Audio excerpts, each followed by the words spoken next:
இன்னைக்கு எங்கள் வீட்டில் வந்து சாப்பாடு சுட சுட சாதம், லைவ் நண்டு குழம்பு. ரொம்ப நாளாக சாப்பிடணுன்ட்டுன்னு பசங்க கேட்டாங்கன்ட்டுன்னு இன்றைக்கி செய்திருக்கேன்.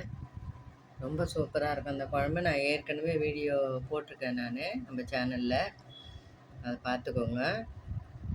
இன்றைக்கி இதுதான் எங்களுக்கு குழம்பு. எக்கு ஆம்லெட்டு காலையிலே தோசைக்கு சாப்பிட்டாச்சு. இந்த நண்டு போட்டு குழம்பு, அவ்வளோதான். எப்படி செய்யறதுன்னு ஒரு ஷார்ட்டாக சொல்லிடு.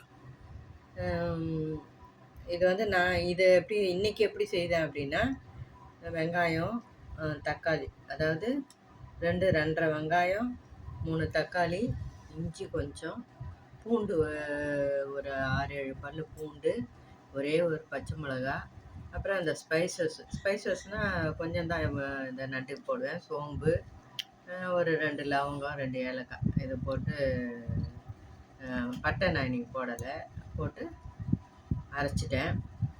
அதுக்கப்புறம் வந்து தேங்காய் தனியாக அரைச்சி அதையும் ஊற்றிட்டு நல்லா அந்த மசாலாவை முதல்ல வந்து ஒரு 3 டேபிள் ஸ்பூன் எண்ணெய் ஊற்றி அந்த மசாலாவை ஊற்றி நல்லா வந்து கொதி வந்து மசாலா வாசனை போனதும் நண்டை போட்டு மூடி வச்சுட்டு, நண்டு வெந்ததும் அரைச்ச தேங்காயை ஊற்றி கொஞ்சமாக மிளகாத்தூள், ஏன்னா இதில் வந்து முக்கியமாக மிளகு வச்சுருக்கேன். மிளகும் பூண்டும் தான் இதுக்கு. இது மிளகு கொஞ்சம் நிறைய வச்சுருக்கேன். அதனால் வந்து மஞ்சத்தூள் 1/2 ஸ்பூனு, மிளகாத்தூள் வந்து ஒரு டீஸ்பூன் போட்டால் போதும், மிளகு ஜாஸ்தி வச்சுட்டு. அப்புறம் உப்பு, இதெல்லாம் போட்டு நல்லா கொதி வந்து மசாலா வாசனை போனதும் நண்டும் வந்து இந்த கலர் மாறிடும்.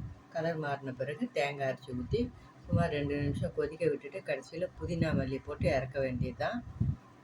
இதுதான் மெத்தடு. ஏற்கனவே வேறு போட்டிருக்கேன் நான் சேனலில். ரொம்ப சூப்பராக இருக்கும். எல்லாத்துக்கும் இடியாப்பம், இட்லி, தோசைக்கெலாம் கூட தொட்டுக்கலாம். ரைஸுக்கும் வந்து நல்ல ஆப்டான ஒரு குழம்பு. இது செய்து பாருங்கள், எப்படி இருக்குதுன்னு சொல்லுங்கள், கமெண்ட் பண்ணுங்கள்.